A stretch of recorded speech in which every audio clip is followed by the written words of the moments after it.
ओम श्री परमात्मने नमः। ओम नमो भगवते वासुदेवाय।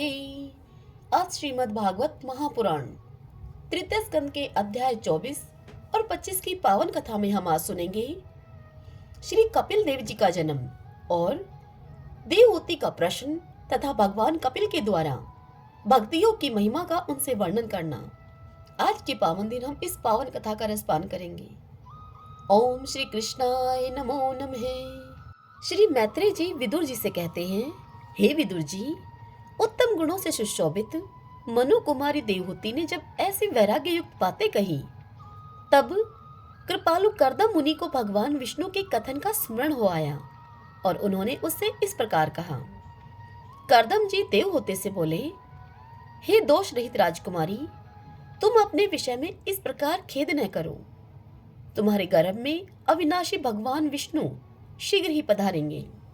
हे प्रिय, तुमने अनेक प्रकार के व्रतों का पालन किया है, अतः तुम्हारा कल्याण होगा। अब तुम संयम, नियम, तप और दान आदि करती हुई श्रद्धा पूर्वक भगवान का भजन करो।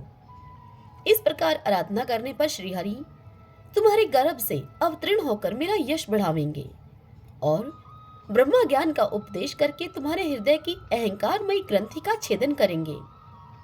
श्री मैत्रेय जी कहते हैं कि हे विदुर जी, इस प्रकार प्रजापति कर्दम के आदेश में गौरव बुद्धि के होने से देवहूति ने उस पर पूर्ण विश्वास किया और वह निर्विकार जगत गुरु भगवान श्री पुरुषोत्तम की आराधना करने लगी।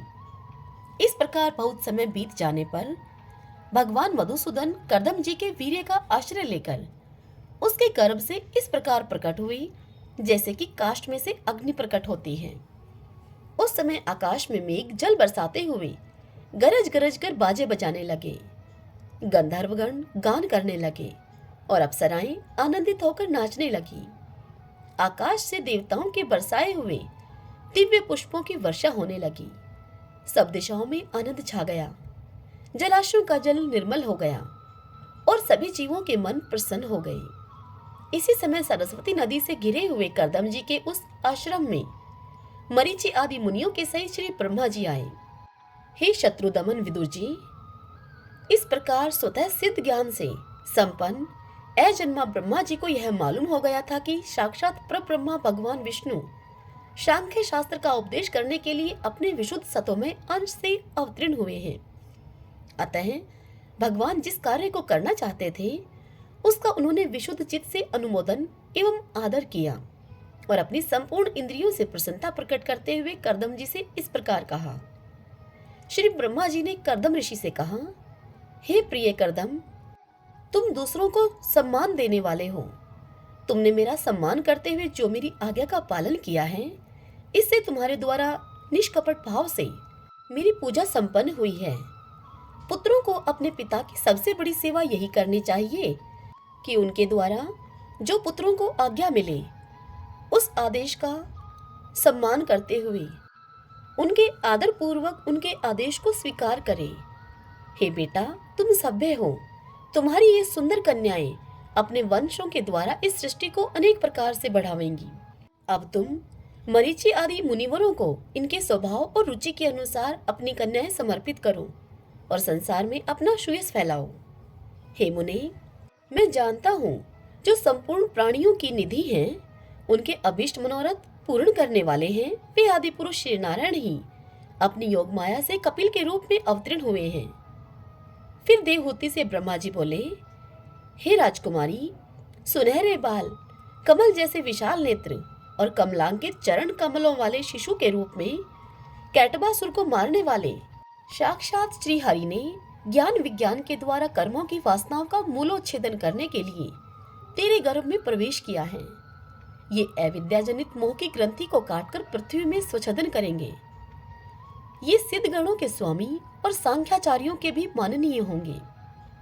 लोक में तेरी कीर्ति का विस्तार करेंगे और कपिल के नाम से विख्यात होंगे।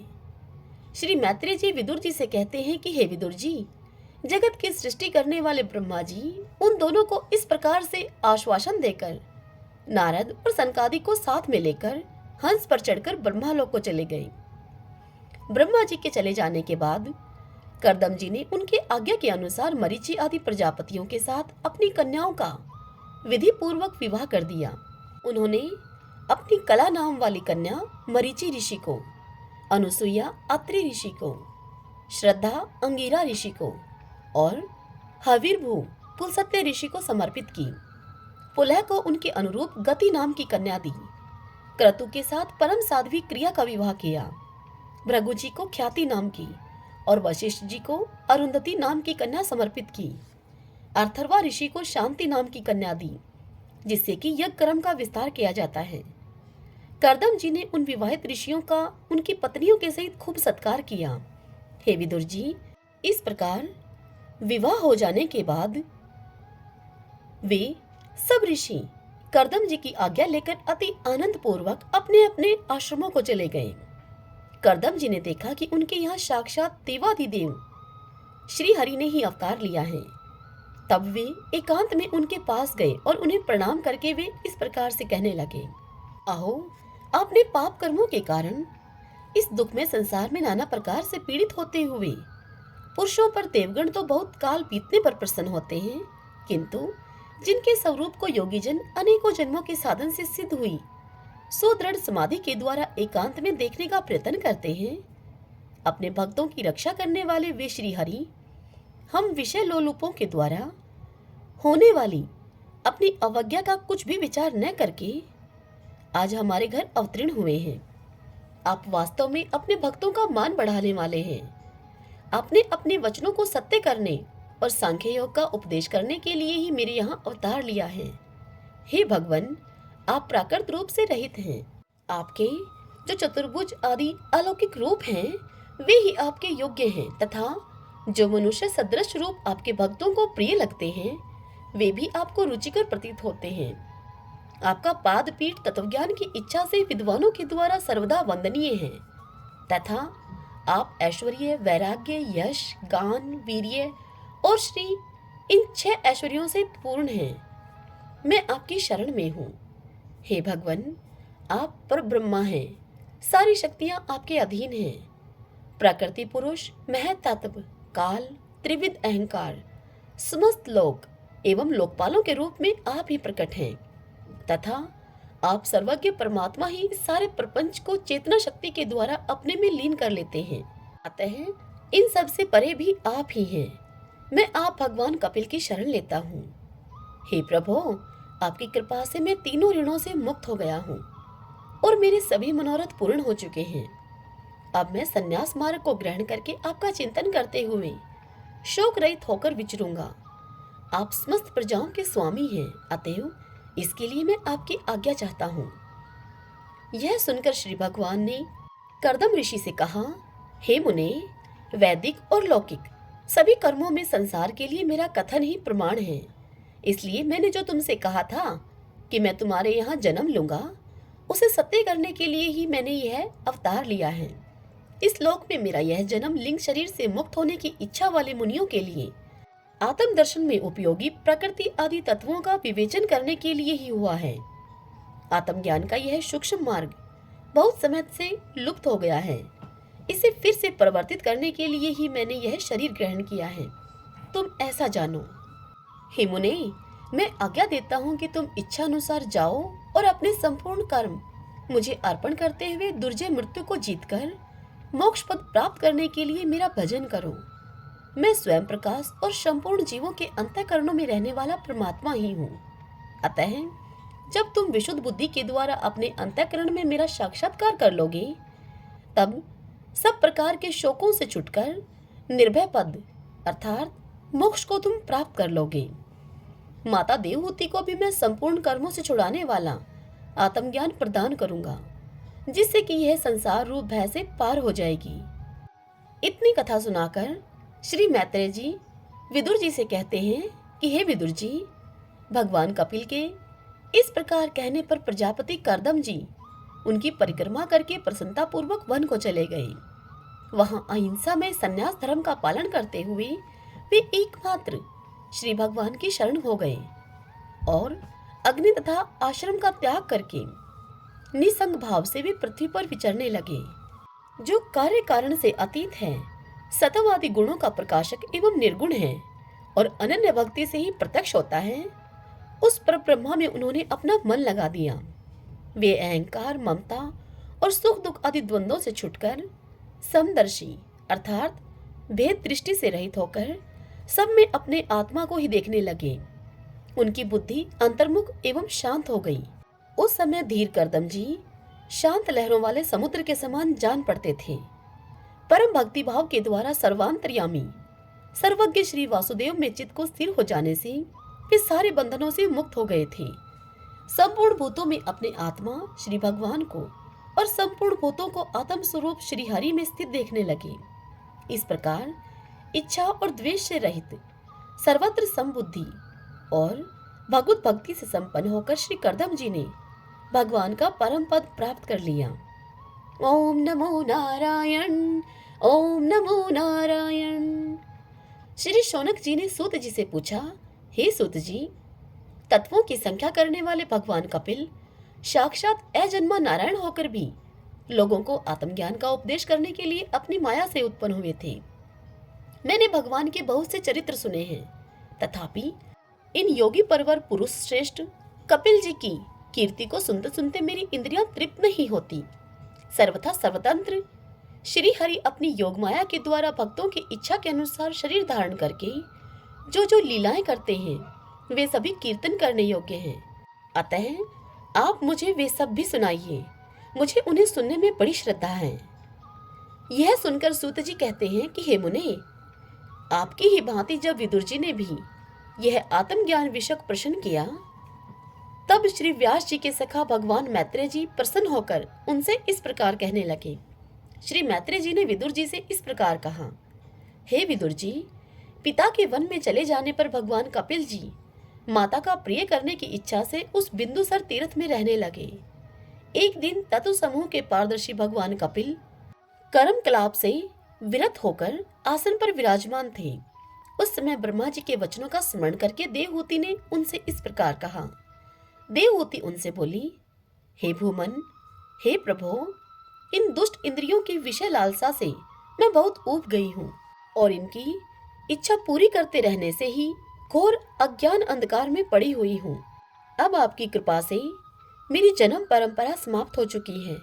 इसी से इस दुस्तर अज्ञान अंधकार से पार लगाने के लिए सुंदर नेत्र रूप आप प्राप्त हुए हैं। आप संपूर्ण जीवों के स्वामी भगवान आदि पुरुष हैं तथा अज्ञान अंधकार से अंधे पुरुषों के लिए आप नेत्र स्वरूप सूर्य की भांति उदित हुए हैं। हे देव, इन देह गेह आदि में जो मैं मेरेपन का दुराग्रह होता है वह भी आपका ही कराया हुआ है। अतः अब आप मेरे इस महामोह को दूर कीजिए। आप अपने भक्तों के संसार रूप वृक्ष के लिए कुठार के समान हैं। मैं प्रकृति और पुरुष का ज्ञान प्राप्त करने की इच्छा से आप शरणागत वत्सल की शरण में आई हूँ। आप भागवत धर्म जानने वालों में से सबसे श्रेष्ठ हैं। मैं आपको प्रणाम करती हूँ। श्री मैत्रेय जी कहते हैं कि हे विदुर जी, इस प्रकार माता देवहूति ने अपनी जो अभिलाषा प्रकट की वह परम पवित्र और लोगों का मोक्ष मार्ग में अनुराग उत्पन्न करने वाली थी। उसे सुनकर आत्मज्ञ सत्पुरुषों की गति श्री कपिल जी उसकी मन ही मन प्रशंसा करने लगे और फिर मृदु मुस्कान से सुशोभित मुखारविंद से इस प्रकार वह उनसे कहने लगे। भगवान कपिल ने देवहूति से कहा, माता, यह मेरा निश्चय है कि अध्यात्म योगी मनुष्यों के आत्यंतिक कल्याण का मुख्य साधन है। जहां दुख और सुख की सर्वथा निवृत्ति हो जाती है, ही साध्वी सब अंगों से संपन्न उस योग का मैंने पहले नारद आदि ऋषियों के सामने उनकी सुनने की इच्छा होने पर उनसे वर्णन किया था, वही अब मैं आपको सुनाता हूँ। इस जीव के बंधन और मोक्ष का कारण मन ही माना गया है। विषयों में आसक्त होने पर वह बंधन का हेतु होता है और परमात्मा में अनुरक्त होने पर वही मोक्ष का कारण बन जाता है। जिस समय यह मन, मैं और मेरेपन के कारण होने वाले काम, लोभ आदि विकारों से मुक्त एवं शुद्ध हो जाता है, उस समय वह सुख दुख से छुटकर सम अवस्था में आ जाता है। तब जीव अपने ज्ञान, वैराग्य और भक्ति से युक्त हृदय से आत्मा को प्रकृति से परे एकमात्र अर्थात अद्वितीय भेद रहित स्वयं प्रकाश, सूक्ष्म, अखंड और उदासीन अर्थात सुख दुख शून्य दिखता है तथा प्रकृति को शक्तिहीन अनुभव करता है। योगियों के लिए भगवत प्राप्ति के निमित्त सर्वात्मा श्री हरि के प्रति की हुई भक्ति के समान और कोई मंगलमय मार्ग नहीं है। विवेकी जन संग या आसक्ति को ही आत्मा का अच्छेद बंधन मानते हैं, किंतु वही संग या आसक्ति जब संतों महापुरुषों के प्रति हो जाती है तो मोक्ष का खुला द्वार बन जाती है।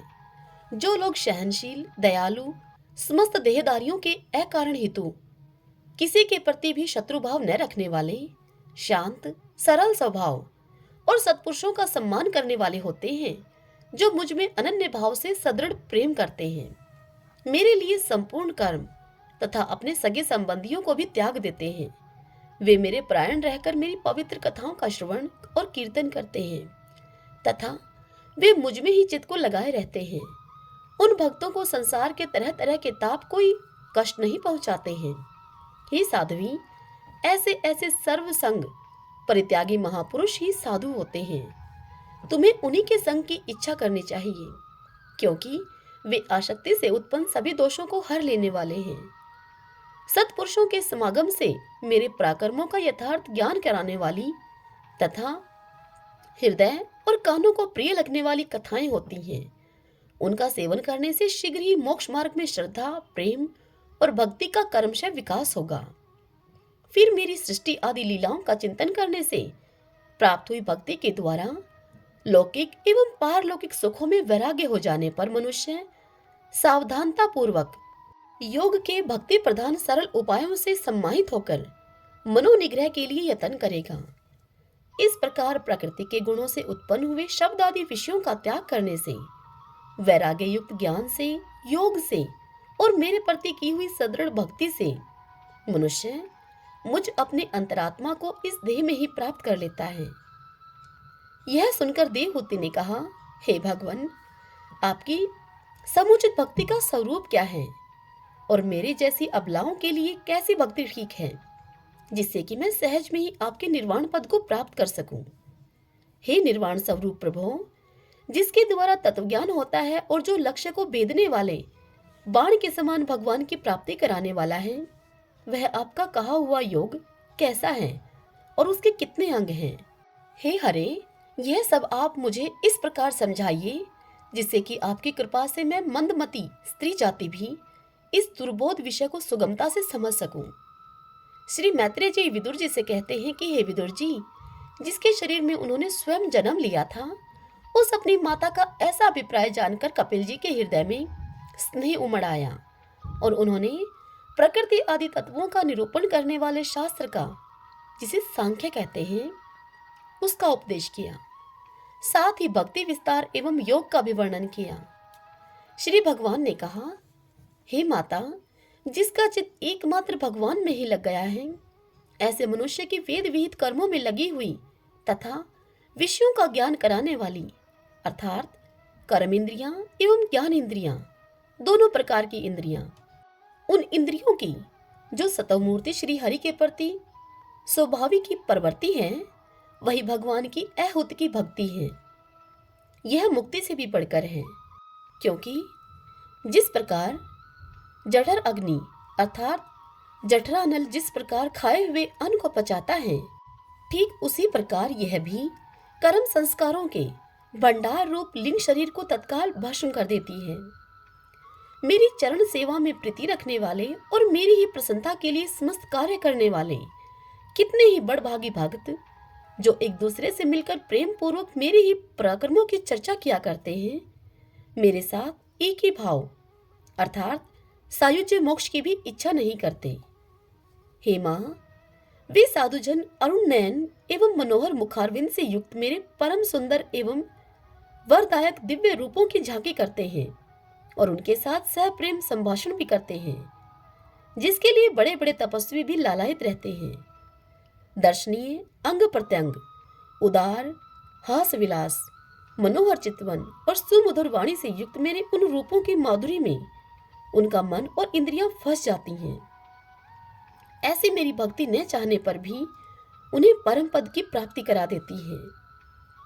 अविद्या की निवृत्ति हो जाने पर यद्यपि वे मुझ मायापति के सत्य आदि लोकों की भोग संपत्ति, भक्ति की प्रवृत्ति के पश्चात स्वयं प्राप्त होने वाली अष्ट सिद्धि अथवा वैकुंठ लोक के भगवदीय ऐश्वर्य की भी इच्छा नहीं करते, तथापि मेरे धाम में पहुंचने पर उन्हें यह सब विभूतियां स्वयं ही प्राप्त हो जाती हैं, जिनका एकमात्र मैं ही प्रिय आत्मा, पुत्र, मित्र, गुरु, सुहृदय और इष्ट देव हूँ। वे मेरे ही आश्रम में रहने वाले भगत जन शांति में वैकुंठ धाम में पहुंचकर किसी प्रकार भी इन दिव्य भोगों से रहित नहीं होते और न उन्हें मेरा काल चक्र ही ग्रास कर सकता है।